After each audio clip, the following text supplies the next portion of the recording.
नमस्कार विद्यार्थी मित्रहो, आज आपण सावित्रीबाई फुलेंचं भाषण पाहणार आहोत जे तुम्हाला उपयोगी ठरेल.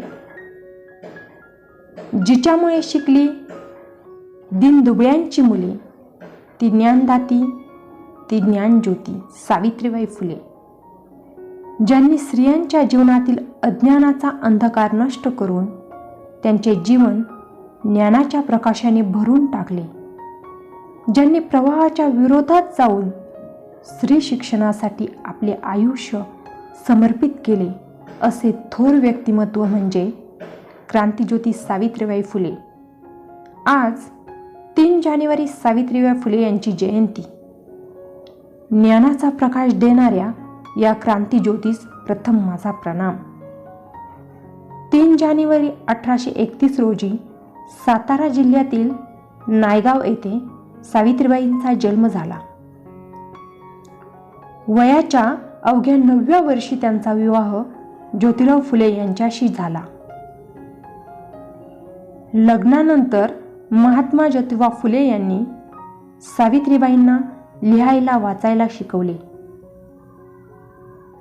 सावित्रीबाई फुले व ज्योतिबा फुले यांनी 1 जानेवारी 1848 रोजी पुण्याच्या बुधवार पेठेत मुलींसाठी पहिली शाळा काढली. बघता बघता त्यांनी 18 शाळा सुरू केल्या व स्त्री शिक्षणाचे कार्य सुरू ठेवले. पण या दिव्य कार्यासाठी त्यांना अनेक संकटांचा सामना करावा लागला. सावित्रीबाईंनी केवळ शिक्षणासाठीच कार्य केले नाही, तर बालविवाह, केशवपन, सतीप्रथा अशा समाजातील वाईट प्रथांचा विरोध केला. त्या कवयित्रीही होत्या. त्यांनी स्त्रियांना साक्षर व्हा, निर्भर व्हा असा संदेश दिला.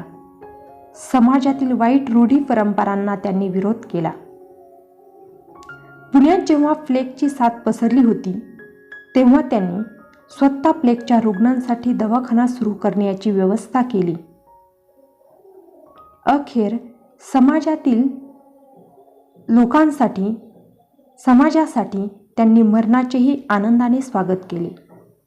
शेवटी त्यांनाही प्लेगची लागण झाली. 10 मार्च 1897 रोजी त्यांची प्राणज्योत मालवली.